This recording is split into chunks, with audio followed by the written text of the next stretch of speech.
Hey! Tambala na! At eto na sila, ang nag-iisang masugid na tagahanga ni Nicole Yala. Chris Chuper! Kasama ang nag-iisang die-hard fan ni Chris Chuper, Nicole Hiala! Mula sa Mahiwagang Burnay, ang kwento.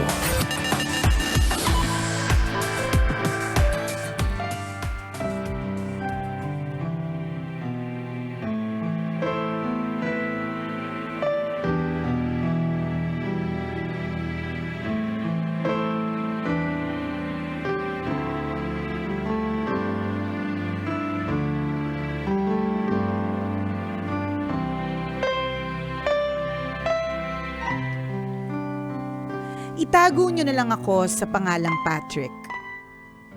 Tambalanista mula 2021 at isang guro dito sa Amerika.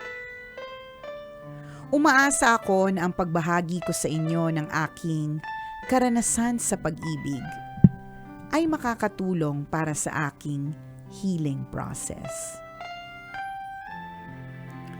41 years old ako noon nang maranasang pumasok sa isang relasyon. Ang pagkakulong ko sa bahay ng isang taon ang nagpa-realize sa akin na hindi ko pala kaya ang magsulo sa buhay. Na-meet ko si Steven sa Tinder noong Feb 2021. Almost a year into the pandemic. Randomly napasok ko sa location ng Sweden kahit nandito ako sa Amerika. After 2 weeks, nag-match kami.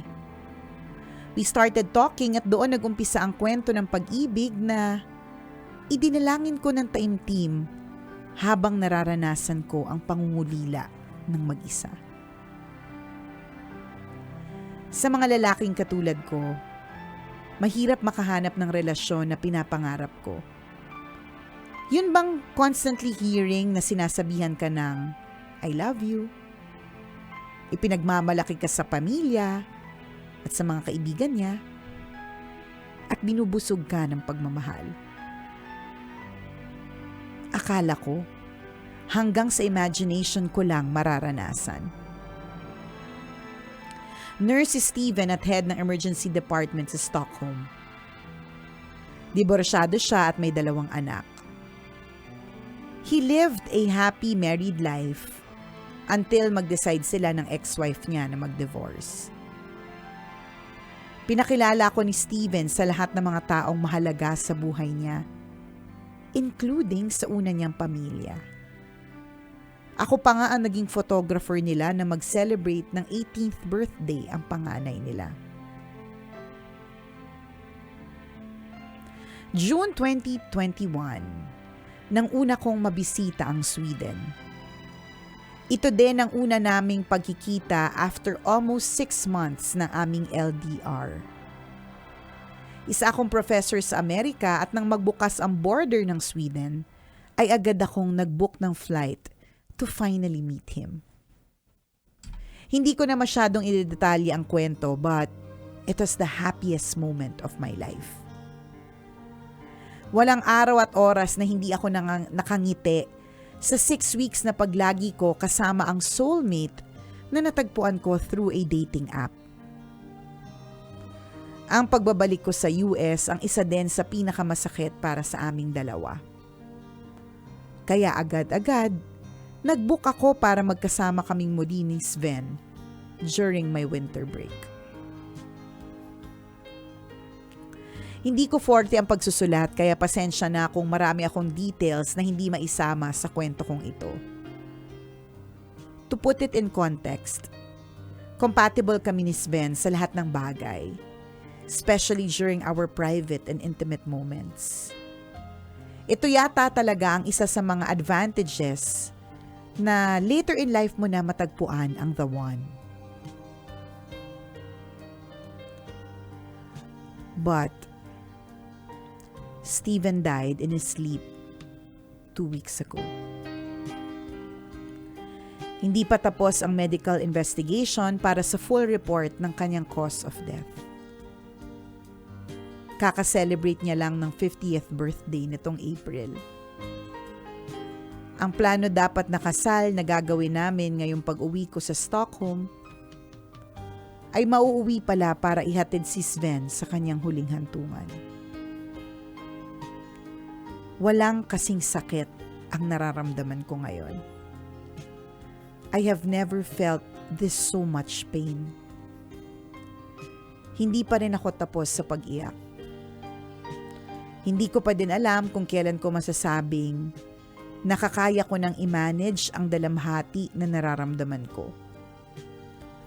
Hindi ko din alam kung saan ko nakukuha ang lakas na magbiyahe sa destinasyon na sasampal sa akin na wala na si Steven at mag-isa na naman ako.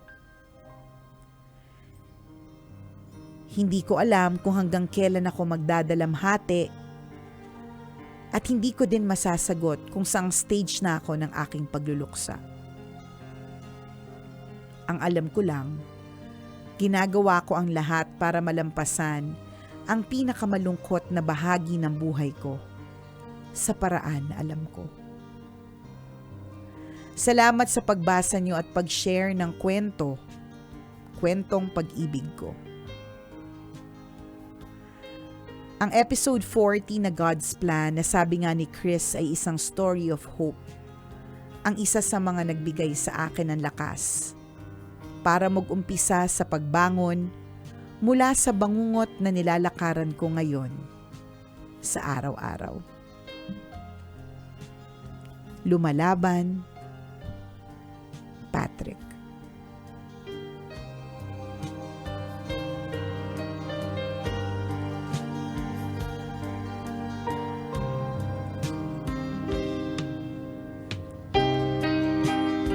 Hi. Si Patrick was referring to episode 40 of the Tambalan podcast entitled God's Plan. Ang description pa nga dito sa ating para gamitin ko rin yung word na to give context. Kala mo ikaw lang makakagamit, Patrick, ha? To give context sa sinabi mo nga episode 40. So sa Tambalan podcast yon, ang title po is God's Plan. Babasahin ko lang yung unang statement sa description ng podcast na yon. The Lord will not take away something from you without replacing something better for you. Yan. Tama. So yun daw yung nagbibigay sa kanya. Sabi nga ni partner doon sa eksenang yun. Nakalimutan ko na yung kwento. Pwede niyong balikan, ha? We have more than 50 episodes on our Tambalan podcast. Pwede niyo pong balikan yung episode 40 na sinasabi na God's Plan. Sabi nga ng partner, it's a story of hope. Mahirap talaga, alam mo, Patrick, sa totoo lang, hindi naman din namin alam kung anong sasabihin namin talaga sa'yo. 'Di ba? To make things lighter, o sasabihin namin sa'yo, at least nakarating kang Sweden. Kami hanggang dito lang po. Hanggang dito lang. Oo. Sa tabi-tabi. Ano ba yung mga sosyal na napuntahan namin? 'Di ba? Ano nang pinakamasosyal na napuntahan namin? Wala kaming maisip, 'di ba? Ano yung pinakasyal na napuntahan mo? Na lugar, na country. Pwedeng country, pwedeng yung lugar lang dito sa Pilipinas. Na feeling mo sosyal. Di ba sosyal tayo sa Sweden eh. Ayan, 'di ba? Parang Alam mo, ikaw lang, meron din kami. Oo. Kala mo, ha? Teka lang, mag-iisip Garden. kami. Yan. Oh, di ba? Galing kami doon. Doon sa may convenience store sa may California Garden Square sa Mandaluyong City. Kala Galing mo, kami sa Hemadi. Yan. Diba? Saan yung Hemadi? Saan nga yung Hemadi? Alam mo sa Gilmore. Yan. Kala mo, pinaandaran mo mga, kami ng mga Sweden, ha? Maganda yung kalye doon. Huwag kang ganun, na kami, natitrigger. Charot. Galing kami ng BGC. Kala mo, ha? BGC yun! Social doon. Kala mo, ha? Ako actually, partner, nakarating ako ng LA. Lower Antipolo. Hindi na nakarating ako ng LA. Oo. Sa Los Angeles, California. Kala mo, ha? Sweden ka. Nakarating ako California. Nakarating ako ng LA, partner. Oo. Hindi ako masyadong, first time ko nun sa Amerika, nung 2013. Hindi ako, okay, wag po kayong baka sabihin nyo, yabang naman ito, hindi mo siya makinis.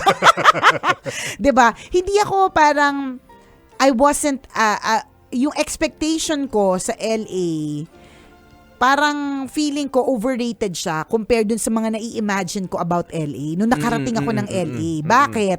Kasi nga, nakikita ko na, yung mga nakita ko sa LA, nakita ko rin sa BGC. Yun. Yung mga magagandang building. Tsaka yung, nakita ko na rin ganda yan kaya sa BGC. At saka, isa sa mga social na puntahan ko, partner, yung bahay ng kaklasiko sa Corinthian Gardens. Corinthian yun. Anong sinabi ng Sweden mo? Charot! Diba? So parang, kung, diba, mabalik lang ako to add context. Sa pagpunta ko sa LA, in fairness, sobrang ganda. Pero parang kasi kapag kabata ka, tapos hindi ka pa nakakapunta ng Amerika, na parang feeling mo, pag first time mo makapunta doon, parang feeling mo nganga ka. Mas nanganga ako sa Las Vegas over LA. Okay. Kasi parang feeling ko, nakikita ko na siya dito eh. Hindi naman masyado nahuhuli yung Pilipinas. And that was 2013. Ang tagal na nun. 9 years old na anak ko, 2013 ako unang pumunta ng Amerika, hindi pa ako nakakabalik. 'Di ba? Pero yung kumbaga yung nakita ko doon, parang hindi siya bago hindi sa paningin wow ko. Ng bonggang-bongga. Correct. Mas bongga pa para sa akin yung Las Vegas nung nakarating ako doon kasi talagang it's really a bongacious entertainment city. Pero hindi na para mahuli yung Pilipinas. Hindi Agree ako doon. Hindi talaga huli yung Pilipinas pagdating sa mga sa sa mga lugar. Oo, yun. pati sa mga malls, lalo sa mga malls. Yes. Kaya nga, maraming mga taga-Amerika na mga kamag-anak namin na gusto nila yung napupunta sila sa malls dito kasi one-stop shop. Sa kanila kasi parang outlet stores, yun na yun. Tapos pupunta pa sa ibang lugar para naman sa grocery. Parang gano'n. Dito yung malls natin, sobrang gaganda talaga. One-stop shop talaga. Ganda, parang palasyo ang mga mall natin. Lalo pag dinecorate kapag ka may occasion, kahit nakakairita, Valentine's, di ba? Pero pag dinecorate talaga, pag may occasion, apakaganda. Hindi na rin naman talaga nahuhuli yung Pilipinas. And alam to add to that partner. To add context. Gamitin mo yung to add context ni Parang syala din, di ba? Matalino. To add context. Add context. Totoo yun, no? Kasi may mga kakilala ako na balikbayan. At kwento din ng mga kaibigan na balikbayan din. Na kunyari lakas nawala makamarites, sila. Kaibigan ng kaibigan. May dagdag bawas na yung kwentong yan. At ako din yung mga kakilala ko na balikbayan. Kunyari nawala silang 3 years, 5 years sa Pilipinas kasi working abroad. Talagang pagbalik nila dito sa Pilipinas, gulat na gulat sila na parang nagsulputan ng magagandang building, correct, mga bagong mall. Tama. Tapos parang hindi sila ang tagal na nilang nakahuli na kapasyal ng BGC. Tapos pumunta sila ng BGC. Ang ganda ng as in wow na wow sila kumpara sa bansang pinanggalingan nila na inaakala natin social din. So pagpunta nila doon, ang magagandang kotse, correct, forma ng mga tao. Sabi nila, hindi naman pala naghihirap ang Pilipinas eh. Totoo naman yun. Kasi diba? nga. Diba? May mga ibang tao lang sa kanilang lang pupunta. Ay, nasabi! Charot! Sino mag-aakala naghihirap ang Pilipinas? Mas magaganda pa nga doon yung kotse ng mga Pinoy kaysa sa bansang pinanggalingan nila. Diba? In fairness talaga, tas in terms of products, yes, sorry na Patrick ayaw kasi namin mag-dwell dun sa kalungkutan. Kasi sabi mo naman, Patrick, diba? Wala ka namang hiningin payo wala pati ka naman, at saka sabi mo, gusto mong gumaan yung pakiramdam mo pag nag-share. Tsaka, higit sa lahat, sinabi mo naman, you are doing what you can. Yes, you know what to do actually. You're doing what you can in the way that you could. Yes. Diba? Para mag-move forward. Diba? So kami, honestly, wala kaming maiambag. Pero, ang pwede kong maiambag lang dun sa kwento mo is that you can only do all of these things by the grace of God. Yun lang talaga. Yung minsan may isip ko, hindi ko alam kung paano ko na itatawid ang bawat araw. Laging may ganun tayong tanong na, bawat araw na masakit, bakit ko siya na itatawid? Papaano ko na itatawid? Yung mga ganun. Ang answer talaga dyan, only by the grace of God. Hindi na natin ma-elaborate yan, pero ikaw din mismo ang makakaalam talaga niyan. Diba? Na-touch ka dun sa God's Plan, yung title ng episode 40 sa Tambalan Podcast. Panghawakan mo lang yun. Panghawakan mo lang din talaga yun. Mahirap talaga siyang intindihin, pero true lalo at walang halong eklavu, only by the grace of God. Maitatawid mo yung yung kalungkutan na yan. Hindi namin sinasabing madali dahil hindi talaga madali. Ang hirap gumising yan. Sa totoo, gets talaga namin. Pero yung mga ganitong klase mga bagay ay hindi na para kami ang magbigay ng advice, 'di ba? Si Lord na talaga yung bahala sa iyo. And the best thing to do talaga now is to talk to people who will enlighten you more about such things. Kasi kami wala kaming ambag diyan. Balik tayo sa usapang BGC. Okay, medyo nilayo namin yung usapan kasi yun namin nalulungkot. Pero feeling ko naman sapat ng nasabi ni Patrick yung kanyang nararamdaman. Yan. And 'di ba? Ganun naman pag nasabi mo yung nararamdaman ng puso mo, medyo gumagaan na ang pakiramdam mo. Correct. Diba? that- Tsaka I think ilalagay that's din enough. natin, nasa podcast din to. Yan, Yes, diba? yes. Para sa'yo, Patrick, diba? In honor also of your ex na, O, diba? your jowa na si Steven, diba? In honor of Steven, we're also putting this on the Tambalan podcast. Okay ka mo, Yan. extend namin hanggang Oo, podcast. diba? So yun, okay ka na ha, Patrick ha. Baka sabihin mo, hindi namin pinansin, pinag-usapan namin BGC. ang title, liham ng pagluluksa, tapos ang pinag-usapan namin, ang ganda sa BGC. Yung mga forma naman tao sa BGC. Wow, BGC. Oh, 'di ba? Oo, Di pero ang totoo sinasabi naman natin, yun. 'di ba, minsan bilib na bilib kasi tayo. To put context, ba't namin 'to bigla na pag-usapan? Kasi 'di ba parang Oo. nabilib na bilib tayo nakakarating ng Sweden yung ibang mga tao. 'Di ba? Nakakabilib naman talaga 'yon. May mga bansa nakakabilib, pero yung Pilipinas hindi naman din talaga siya Totoo, nahuhuli. agree ako Sa true. doon. Tapos pagdating din sa products, 'di ba minsan parang meron ka lang binibili sa ibang bansa. Ito na-experience ko to part to 2013 pa to, sorry na, yun lang beses na nakapunta ako ng Amerika. Oo. Meron akong binili na, ano ba pangalan ng chocolates na yun? Brooklyn Kinem, Brookstone. Ewan ko, basta gan mahal kasi. So, parang in-effort ko pa talaga siyang bitbitin or nagbinalik-bayan box ko pa siya, mga ganon-ganon. Only to find out, noong time na yun, meron na yatang SNR sa Pilipinas. Only to find out na nandun, hindi ako member. Oo. Hindi ako nag-member kasi parang mahal yung mag-member. Baka naman, libre nyo pa ako membership. Charot. Noong time na yun, tapos nung finally nakarating ako ng SNR, nakita ko nandun lahat.